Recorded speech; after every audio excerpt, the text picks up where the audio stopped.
اس کنویں کے پاس کھڑے ہو کر زمزم کا پانی لے کر قبلے کی طرف منہ کر کے، کعبے کی طرف منہ کر کے اللہ کی بارگاہ میں دعا کی، یا اللہ بات پڑھتا ہوں بھول جاتا ہوں، حافظہ نہیں ہے، دماغ کمزور ہے، تو اس پانی کا صدقہ،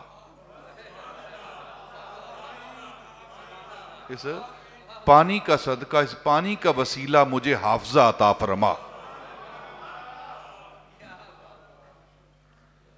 اور یہ پانی کیا ہے؟ یہ حضرت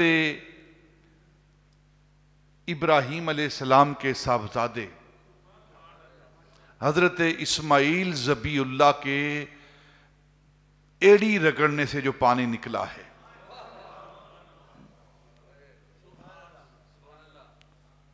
اس پانی کی برکت کیا ہوئی کہ اس کے بعد، اس دعا کے بعد جو کچھ پڑھتے وہ ذہن سے نکلتا ہی نہیں تھا۔ 70 سے زائد کتابیں آپ نے لکھی ہیں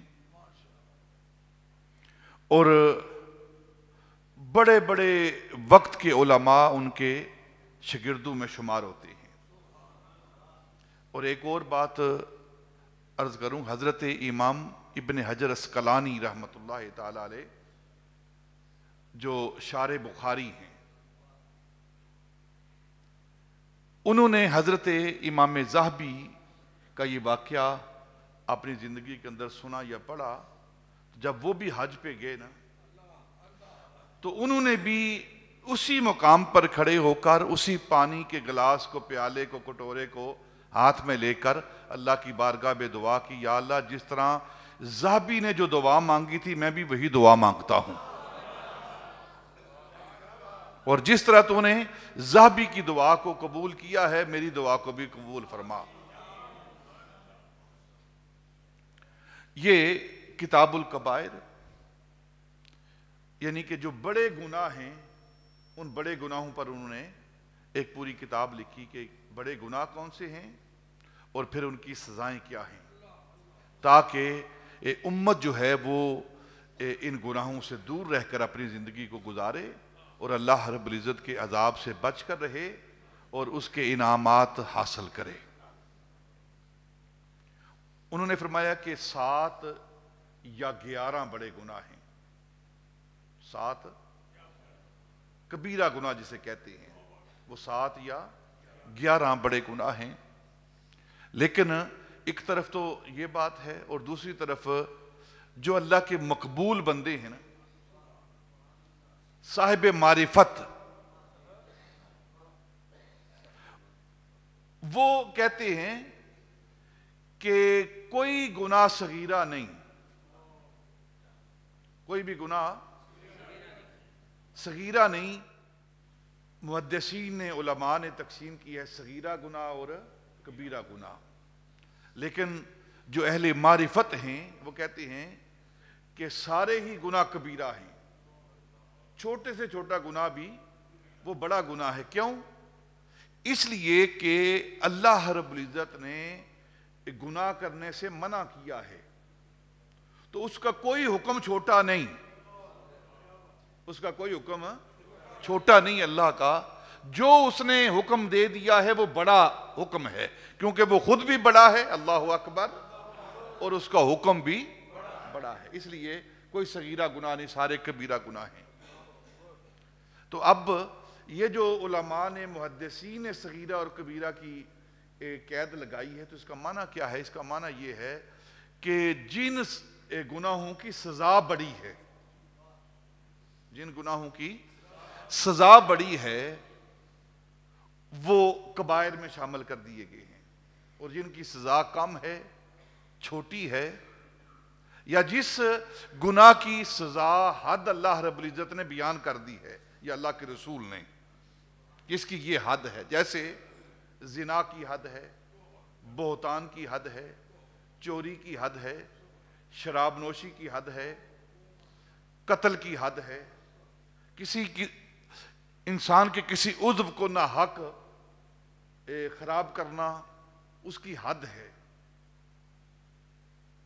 تو جن چیزوں کی حد کو بیان کر دیا گیا ہے، حد کو متعین کر دیا گیا ہے، تو وہ بڑے گناہ ہیں، اور جن گناہوں کی حد کو بیان نہیں کیا، اس کی سزا کو متعین نہیں کیا. دیکھیں قتل کی سزا کیا ہے؟ قتل. النفس بالنفس، العین بالعین.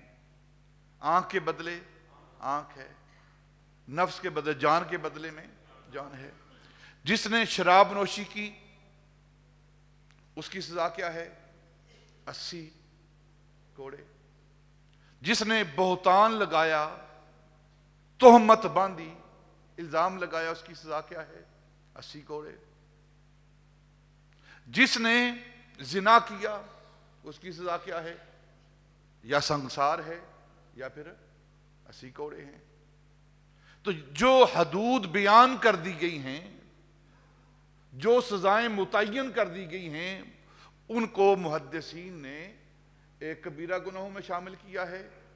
اور جن کی حدوں کو متعین نہیں کیا گیا، جن کی سزاؤں کو متعین نہیں کیا گیا، جسے تعزیر کہتے ہیں، ہم جسے تعزیر کہتے ہیں. ایک حد ہوتی ہے اور ایک تعزیر ہوتی ہے. تعزیر جو ہوتی ہے یہ قاضی وقت، حاکم وقت کے، جج کے فیصلے پر ہوتی ہے. وہ 1 سال کی سزا دے، 2 سال کی سزا دے، 1 لاکھ جرمانہ کرے، 5000 جرمانہ کرے، یہ اس پر متعین ہے. لیکن جو اللہ رب العزت نے، اللہ کے رسول نے بیان کر دیا ہے، متعین کر دیا ہے، اس کو حد کہتے ہیں. تو جن گناہوں کی حد کو متعین کر دیا گیا ہے وہ کبیرہ گناہ، اور جن گناہوں کی حد کو متعین نہیں کیا، تعزیر کے زمرے میں رکھا، اس کو صغیرہ گناہ کے زمرے میں رکھ دیا گیا ہے. یہ اس لیے تقسیم کر دی گئی ہے. لیکن جو اہل معرفت ہیں، جو اللہ رب العزت کے قرب والے ہیں، ان کا کہنا یہ ہے کہ اللہ رب العزت کا کوئی بھی حکم چھوٹا نہیں. اس کے حکم پر صغیرہ اور کبیرہ کی حد نہیں لگے گی کہ اس کا یہ حکم چھوٹا ہے اللہ کا اور یہ حکم اس کا بڑا ہے.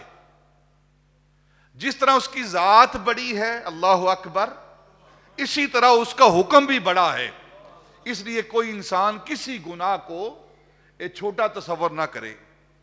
تو کچھ ہمارے زندگی کے اندر گناہ ایسے ہیں جو روز مرہ ہم کرتے ہیں، اس کا احساس بھی نہیں ہمیں،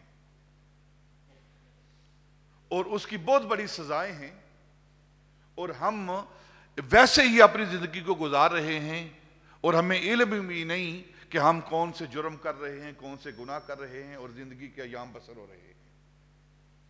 اللہ ہمیں گناہوں سے چھٹکارا عطا فرمائے.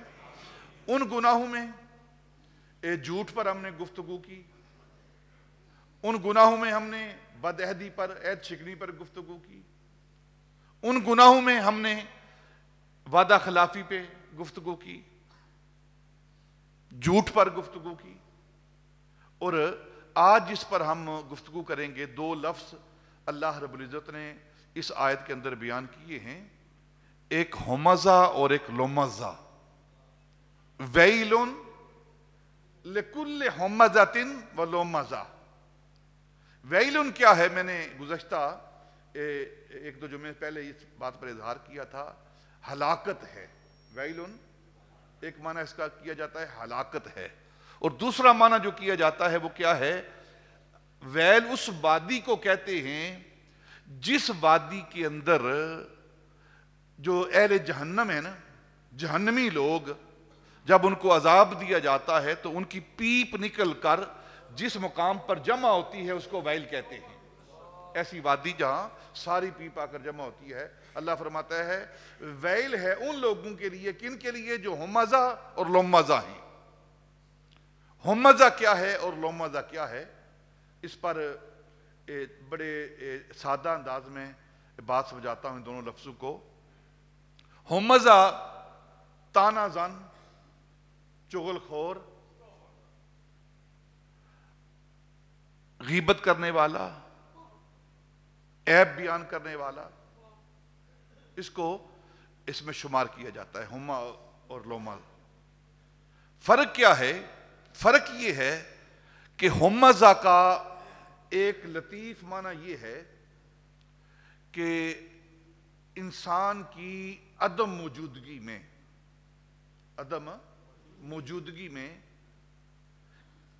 انسان کسی دوسرے کا عیب بیان کرتا ہے اس کی عدم موجودگی میں، اس کو ہمزہ کہتے ہیں۔ اور پھر اس کا دوسرا مفہوم کیا ہے کہ انسان اشارے کنائے کے ساتھ، چاہے وہ آنکھ کا اشارہ ہو، چاہے وہ ہاتھ کا اشارہ ہو، چاہے وہ ابرو کا اشارہ ہو، اس اشارے کے ساتھ کسی دوسرے انسان کے عیب کو بیان کرتا ہے۔ اور لومزہ کیا ہے؟ انسان کی موجودگی میں اس کے سامنے اس کے عیب کو بیان کرتا ہے اور پھر زبان سے بیان کرتا ہے، اور اللہ رب العزت نے ان دونوں بیان کرنے والوں کو ویل کی بشارت دی ہے، یعنی تمہارے لیے پیپ والی وادی جو ہے اس کا عذاب ہے، علیہ باللہ۔ اب یہ جو دونوں لفظ ہیں ہمزہ اور لومزہ، عام لفظوں میں اگر اس کو ہم سمجھنا چاہیں تو غیبت، چغل خوری، الزام تراشی، تہمت، بہتان، حد کے عزت، یہ سارے اس میں شامل ہوتے ہیں۔ میں نے پہلے بھی یہ بات عرض کی تھی کہ اللہ رب العزت ان ساری چیزوں سے ہمیں روک رہا ہے۔ ایک انسان دوسرے کی حد کی عزت کرتا ہے تو اس میں تیسرے بندے کے ساتھ کیا معاملہ ہے؟ کوئی معاملہ نہیں، ان دونوں کا معاملہ ہے۔ لیکن اللہ رب العزت چاہتا یہ ہے، وہ اپنے بندوں کو اس انداز میں دیکھنا چاہتا ہے کہ زمین پر میرے بندے پرسکون ہو کر رہیں، امن کے ساتھ رہیں۔ اور نبی پاک نے مسلمان کی تعریف ہی یہ کی ہے کہ مسلمان مومن ہے ہی وہ جس کی زبان اور جس کے ہاتھ سے دوسرا مسلمان محفوظ رہے۔ یعنی سب سے بڑا جرم جو ہے وہ فساد فی الارض ہے۔ اللہ نہیں چاہتا کہ اس کی زمین پر اس کے بندے آپس میں فساد کرتے پھریں، امن کے ساتھ رہیں، سکون کے ساتھ رہیں۔ اسی لیے سارے گناہوں پر، سارے جرموں پر سزا ہے اور سارے اچھے کاموں پر جزا ہے، ورنہ وہ جزا اور سزا دے کر اس کو کیا ہو جائے گا اللہ کو۔ تو اس کی جو مشیت ہے، اس کی رضا جو ہے اللہ رب العزت کی، وہ یہ ہے کہ میرے بندے زمین پر آپس میں محبت کرنے والے ہو جائیں۔ یہ مقصد ہے زندگی کا جو ہمیں اپنانا چاہیے۔ اب ویل لکل ہمزۃ ولمزہ، ہر تانا زن کے لیے، عیب جو کے لیے اور بہتان تراشی والے کے لیے، الزام لگانے والے کے لیے، چغل خور کے لیے ہلاکت ہے۔ اب ایک اور مسئلہ یہاں آپ سماعت کر لیں کہ منہ کے سامنے اس کے موجودگی میں انسان عیب اس کے نکالتا ہے، اس پر عیب درازی کرتا ہے، اس کے عیبوں کو بیان کرتا ہے۔ اب صرف اس کی ذات کا معاملہ نہیں یہاں کہ آپ ہم میں سے کوئی کسی کے سامنے اس کے ذات کا عیب نکالیں، بلکہ اس کے کسی ہنر کا، کسی خدمت کا یہ عیب نکالنا، یہ بھی اس زمرے میں شامل ہوگا۔ دیکھیں نبی پاک صلی اللہ علیہ وسلم کی عادت مبارکہ کیا تھی کہ اگر کوئی کھانا آپ کو پسند ہوتا تو آپ رغبت کے ساتھ اسے تناول فرماتے، اور اگر کوئی کھانے کے اندر کوئی بات ہوتی جو آپ کو پسند نہ ہوتا تو آپ کبھی بھی اس کھانے کا عیب نہیں نکالتے تھے، اس کھانے کا عیب نہیں نکالتے تھے۔ تو اب ایک شخص ہمیں کھانا پیش کرتا ہے تو ہم اس کھانے کے اندر عیب نکالتے ہیں، جی ٹھنڈا کھانا لے آیا ہے، نمک بہت زیادہ ہے، پکا صحیح نہیں ہے، اس کے اندر فلاں چیز کم ہے، فلاں چیز زیادہ ہے، تو یہ اس کے سامنے اسی کا عیب نکال رہے ہیں ہم۔ تو شریعت نے اس سے بھی منع کیا ہے، اس سے بھی منع کیا ہے کہ تم کسی کا عیب نہ نکالو۔ اگر تمہیں کوئی چیز پسند ہے استعمال کرو، نہیں پسند تو اس کو چھوڑ دو، لیکن اس کا عیب نہیں نکالنا۔ یہ بھی اسی ہمزہ اور لومزہ کے مفہوم میں آتا ہے۔ کسی کی کوئی حرکت آپ کو پسند نہیں آئی تو اپنا رخ بدل کے آپ چلے جاؤ، چھوڑ دو اسے۔ جب ہم چھوڑ دیں گے، کسی کی عادت پسند نہیں آئی، کسی کا عمل کو پسند نہیں آیا تو اس سے بے رخی کر کے ہم چلے جائیں گے، تو جو عیب نکالنے پر، اس کی بات کا جواب دینے پر جو جھگڑا ہوگا وہ جھگڑا نہیں ہوگا۔ ایک بندے نے غلطی کی، آپ اس غلطی کا اظہار کرتے ہو، اس کو سمجھاتے ہو۔ ہاں ایک اور بات ذہن میں رکھیں، اگر سمجھانا ہے کسی کو تو پھر اس کو علیحدہ کر کے پیار اور محبت کے ساتھ اس کی بات، اس کے سامنے اس بات کو رکھا جائے کہ ہم نے یہ غلطی کی ہے۔ تو اگر پیار اور محبت کے ساتھ ہم کسی کے ساتھ گفتگو کریں گے، کسی کو سمجھائیں گے، تو غصے اور سخت کلامی کی وجہ سے شاید وہ ہماری بات نہ مانے، لیکن اگر محبت کے ساتھ کریں گے تو وہ بات مان جائے گا۔ اور یہی مقصود ہے ساری باتوں کا۔ کوئی بندہ غلطی کرتا ہے تو آپ اگر اسے سمجھاتے ہیں پیار اور محبت کے ساتھ تو وہ اپنی غلطی کو سمجھ جائے گا۔ اور پھر دوسری بات اور بھی ذہن میں رکھیں، اگر کوئی نصیحت کو قبول نہیں کرتا، آپ اسے سمجھاتے ہیں یہ بات آپ اس طرح کر لیں، یہ اچھی عمل کریں، تو آگے سے وہ لڑتا ہے، جھگڑتا ہے، تو پھر اس کے بارے میں کیا حکم ہے کہ اس کا جو یہ نور والا معاملہ ہے، جو ایمان والا معاملہ ہے، اس کا چراغ بجھ چکا ہے۔ نصیحت اس پر عمل نہیں کرتی، نصیحت اس پر عمل نہیں کرتی۔ یہ جو نصیحت ہے، الدین و نصیحت، نبی پاک نے فرمایا دین جو ہے نصیحت ہے، خیر خواہی ہے۔ تو کچھ لوگ کہتے ہیں جی آپ واعظ کرتے ہو، تلقین کرتے ہو، ہمیں اثر نہیں ہوتا، تو آپ کی اس بات میں کوئی اثر نہیں ہے۔ تو اس کی مثال جو علماء نے دی ہے وہ بارش کی دی ہے۔ یہ جو نیکی ہے نا، نیکی یہ بارش کی مانند ہے۔ نیکی کی نصیحت کرنا، اچھے کام کی نصیحت کرنا، اللہ اور اللہ کے رسول کے حکم کی نصیحت کرنا، یہ بارش کی مانند ہے۔ بارش باغ کے اندر بھی پڑتی ہے اور غلاظت کی جو ڈھیری ہوتی ہے نا، گندگی کا جو ڈھیر ہوتا ہے، اس پر بھی بارش پڑتی ہے۔ تو دونوں کا نتیجہ مختلف ہے، بارش ایک ہی ہے، بارش ایک ہی ہے، لیکن دو مقامات پر پڑتی ہے، دونوں کا نتیجہ مختلف ہے۔ وہ بارش کے قطرے اگر باغ میں پڑتے ہیں وہاں سے پھول کھلتے ہیں، خوشبو آتی ہے، اور وہی بارش کے قطرے گندگی کی ڈھیری پر پڑتے ہیں وہاں سے تعفن پیدا ہوتا ہے۔ تو ہم نے اللہ اور اللہ کے رسول کے احکام پر بات نہیں کرنی، بلکہ جو اپنے دل کی زمین ہے، اس نصیحت کو قبول کرنے کی زمین ہے، اس کو دیکھنا ہے کہ ہماری یہ زمین باغ ہے یا گندگی کا ڈھیر ہے۔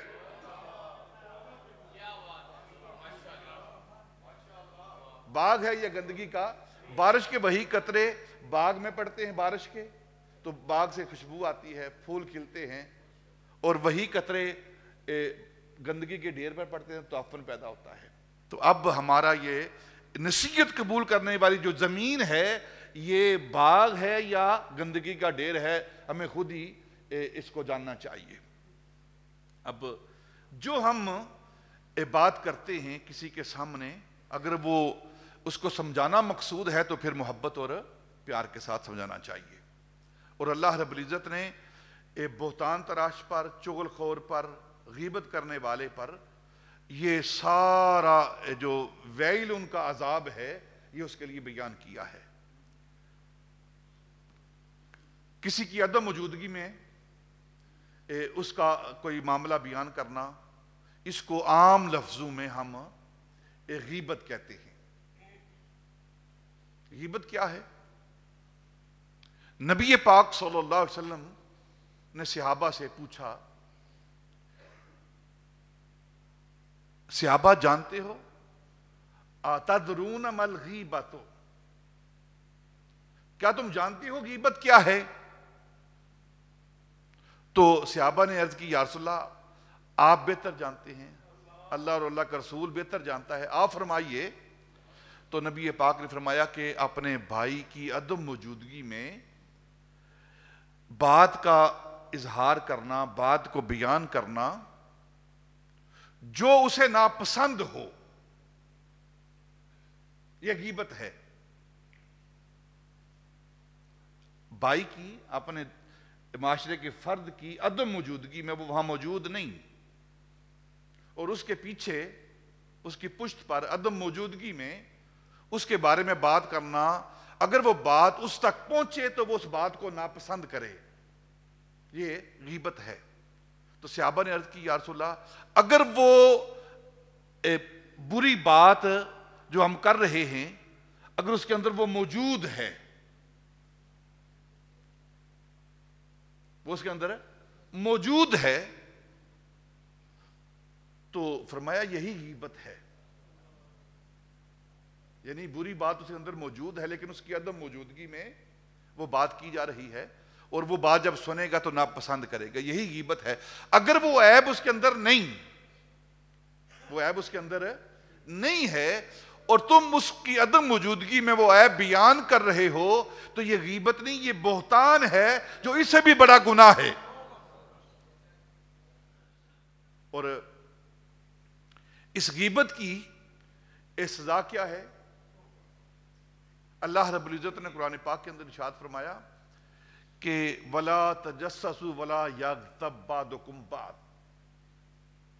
تم میں سے کوئی کسی کا تجسس نہ کرے، جاسوسی نہ کرے، کسی کی ٹو میں نہ رہے. اور آج تو ہم ہر وقت ٹو میں رہتے ہیں، اپنے ہمسایوں کی ٹو میں رہتے ہیں، ہر آنے جانے والے کی ٹو میں رہتے ہیں. اس کے پاس مال کہاں سے آ گیا ہے، اس کا پیسہ کہاں سے آ رہا ہے، یہ جاتا کہاں ہے، آتا کہاں ہے، اس ٹو میں اللہ رب العزت نے منع فرمایا وَلَا تَجَسَّسُوا، کسی کی ٹو نہ رکھو آپ، وَلَا يَغْتَبْ، اور کسی کی غیبت نہ کرو.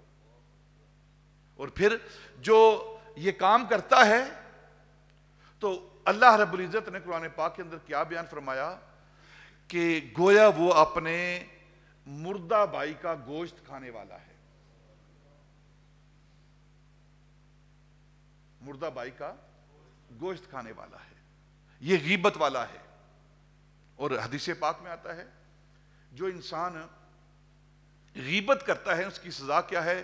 معراج کی رات، حدیث کی کتابوں میں آتا ہے نبی پاک صلی اللہ علیہ وسلم معراج کی رات جب جنت اور جہنم کی مشاہدہ اور سیر فرما رہے تھے تو جہنم میں دیکھا کہ کچھ لوگ ہیں، جہنم کے اندر ایک قوم ہے جس کے ناخن جو ہیں وہ تانبے کے ہیں،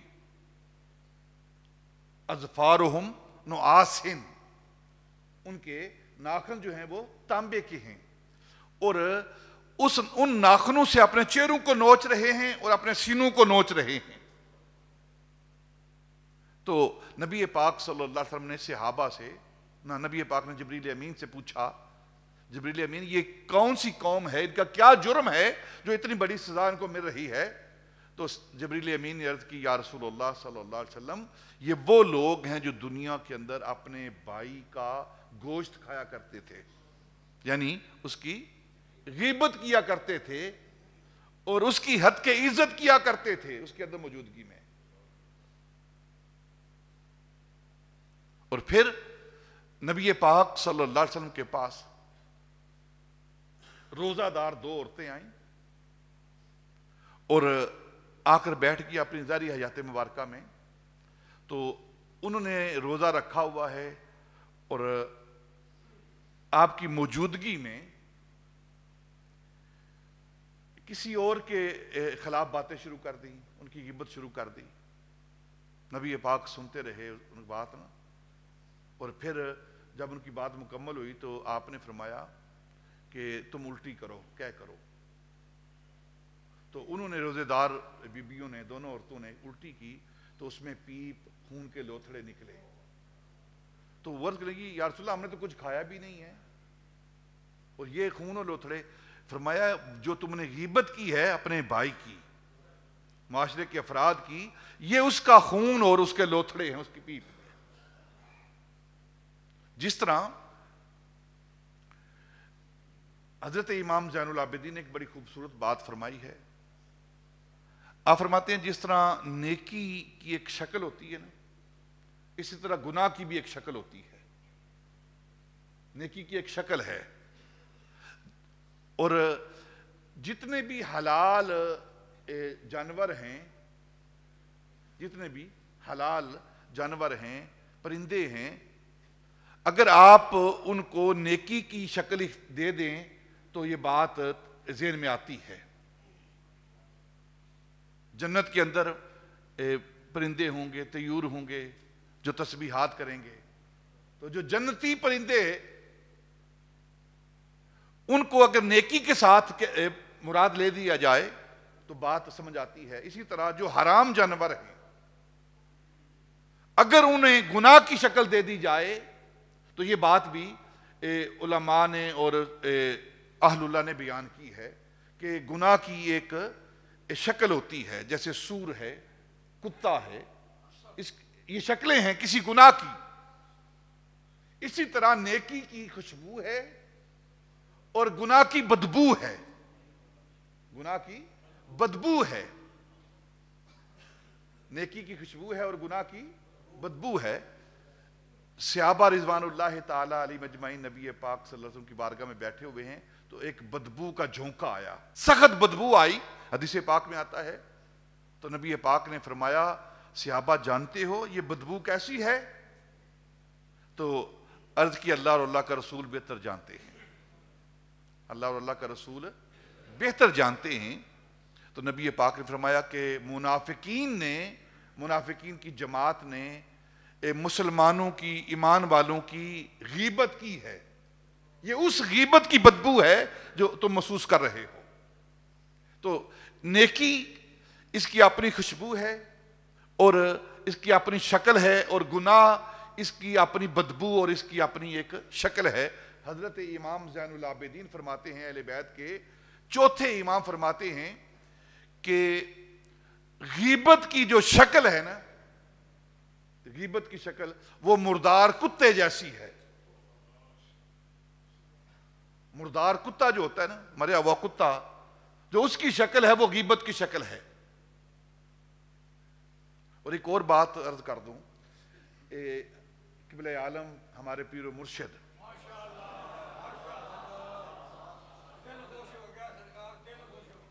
آپ نے ایک مرتبہ فرمایا کہ اگر آپ نے پہچاننا ہو کہ جو صحابہ کا گستاخ ہے,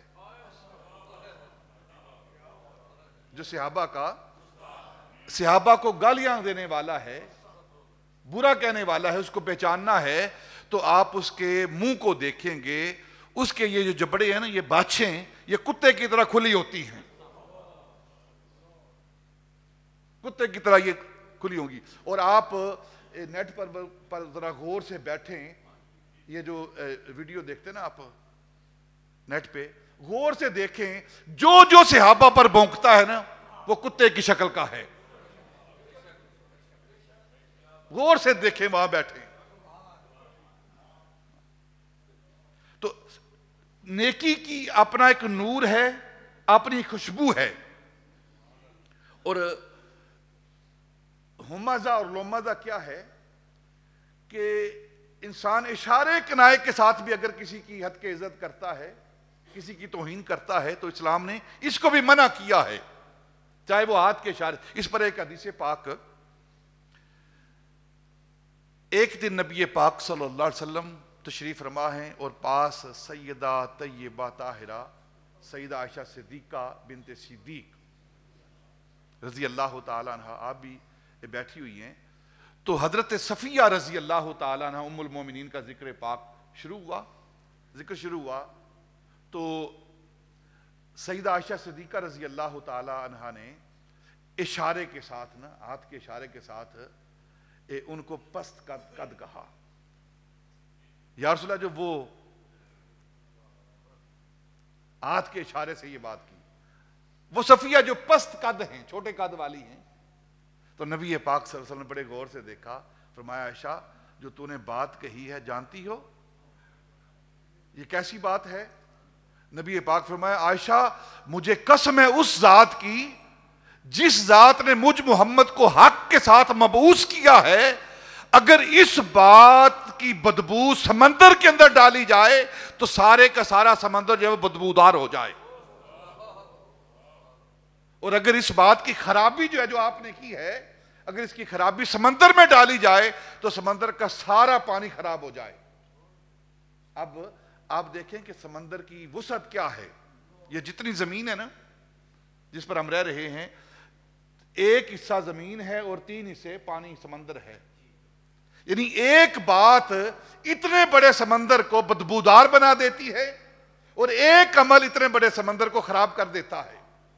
اور جس معاشرے کے اندر ہر بندہ ہی یہ عمل کر رہا ہو تو اس معاشرے سے خوشبو کب آئے گی؟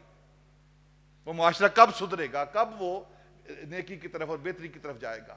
جبکہ ہر بندہ ہی ایسی باتیں کر رہا ہے, غیبت کر رہا ہے, اشارت کنایا کے ساتھ نہیں بلکہ کھلے عام غیبت کر رہا ہے. تو ایسے معاشرے کے اندر کس طرح امن اور سکون کی خوشبو آ سکتی ہے, اطمینان کی خوشبو آ سکتی ہے؟ یہ اور پھر چغل خوری جسے قطات بھی کہتے ہیں, نمام بھی کہتے ہیں, نمیمہ اسی کو کہتے ہیں, چغل خور کو. اس کی سزا پھر اس سے بھی بڑی ہے. عام جو گناہ کیا جاتا ہے نا تو اس کے لیے 2 گواہ چاہیے. اس کے لیے کوئی مسئلہ گڑبڑ ہوتی ہے, کوئی گواہ کا معاملہ آتا ہے, فَاسْتَشْهِدُوا بِشَهِيدَيْنِ مِن رِجَالِكُمْ, قرآن کہتا ہے کہ جب کوئی آپس میں نزاع ہو جائے تو 2 گواہ چاہیے, 2 مرد گواہ چاہیے, یا 1 مرد اور 2 عورتیں, یہ گواہ چاہیے. لیکن جب بہتان کی باری آتی ہے, کسی پاک باز پر تہمت کی باری آتی ہے, تو پھر 2 گواہ نہیں 4 گواہ, پھر 4 گواہ. یعنی ہم آسانی کے ساتھ ایک بندے پر بہتان باندھ دیتے ہیں, جھوٹ پھیلا دیتے ہیں, اس کی عزت کو پائمال کرنے کے لیے اس کے خلاف بات کر دیتے ہیں, یہ بہتان ہی ہے نا. تو 4 گواہ ہیں, اس کو صرف زنا کے ساتھ مخصوص نہ کیا جائے,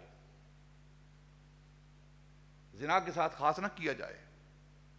جو بھی بہتان لگاتا ہے, کسی معاملے میں بہتان لگاتا ہے, اپنے بہتان کا تیر پھینکتا ہے. والذین یرمون المحصنات, قرآن کہہ رہا ہے, جو پاک دامن پاک باز لوگوں پر تہمت لگاتے ہیں, تو پھر کیا ہوگا؟ وہ اگر 4 گواہ نہیں لاتے, ثم لم یاتوا باربعۃ شہداء, تو پھر کیا کرنا ہے؟ فجلدوہم 80 جلدۃ, پھر 80 کوڑے اس کو مارے جائیں گے. 80 کوڑے اس کو جو بہتان لگاتا ہے, 80 کوڑے لگائے جائیں گے, اور پھر ساری زندگی اس کی گواہی قبول نہیں کی جائے گی. ایک بہتان, اور ہم آسانی کے ساتھ ایک دوسرے پر بہتان لگا, اس نے یہ کیا ہے, اس نے یہ کیا ہے, اس نے یہ کیا ہے. اور اللہ رب العزت نے اس سے بھی منع کیا ہے. جو بہتان لگاتے ہیں, تہمت لگاتے ہیں, الزام دھرتے ہیں, جھوٹی بات کو پھیلاتے ہیں, ان کے لیے ہلاکت ہے, ویل ہے. پیپ زدہ آباد وادی ہے، اور اس کے لیے دنیا کے اندر زمین کے اوپر 80 کوڑے ہیں۔ یہ کیوں سارا کیا جا رہا ہے؟ تاکہ کسی کی حد کی عزت نہ ہو، کسی کی آبرو ریزی نہ ہو،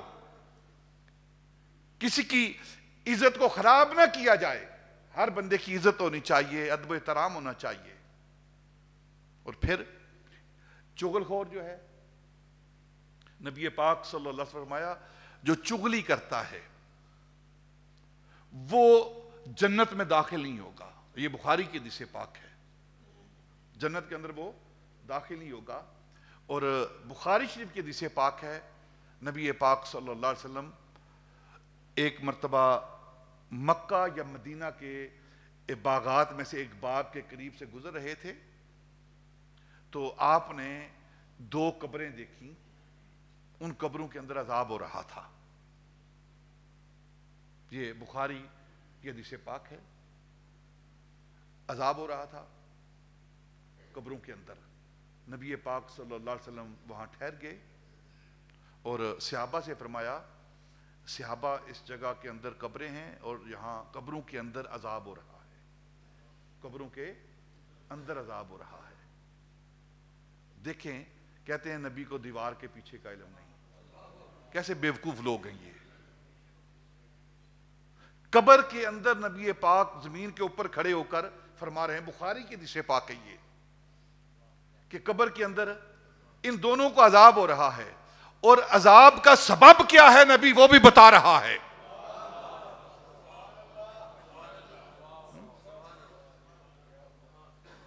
میرا نبی وہ ہے جو تیری خلوت اور جلوت کو جانتا ہے۔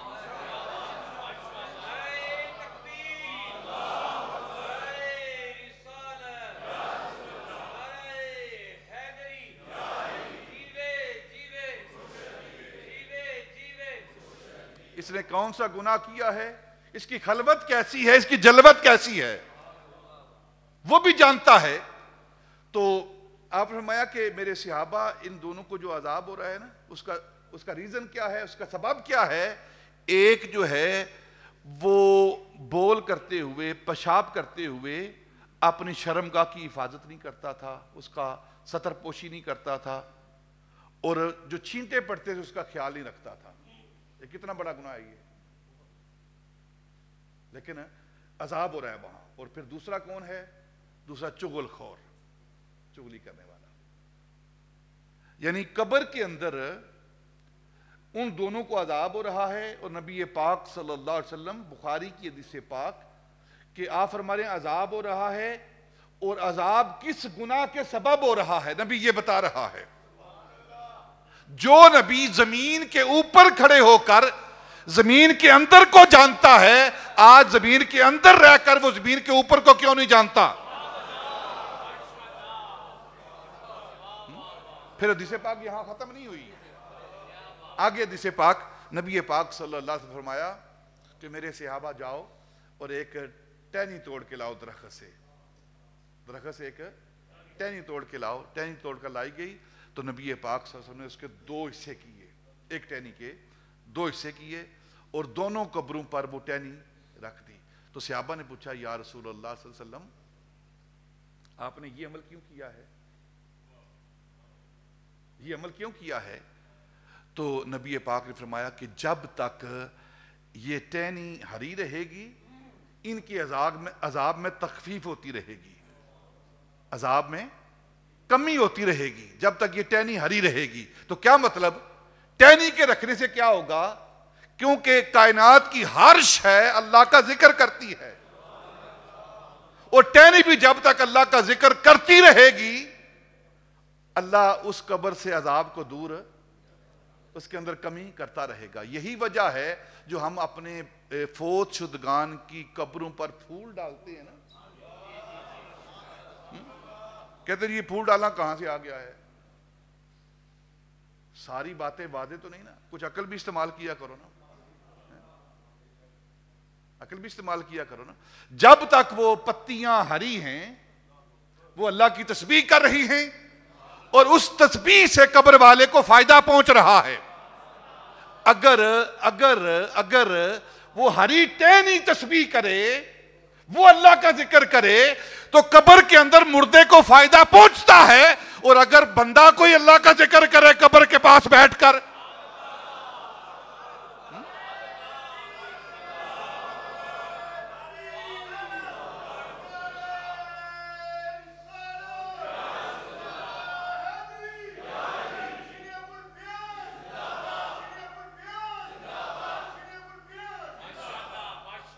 حدیث پاک پڑھتے سارے ہی ہیں، پڑھتے سارے ہی ہیں، لیکن سمجھ اسے آتی ہے جس کا حدیث والے کے ساتھ قلبی رابطہ ہوتا ہے۔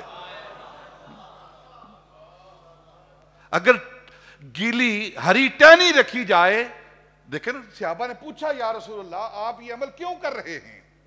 نبی پاک نے جواب دیا کہ جب تک یہ ٹہنی ہری رہے گی تب تک اس قبر والے کے عذاب کے اندر تخفیف ہوتی رہے گی، کمی ہوتی جائے گی، کمی ہوتی جائے گی۔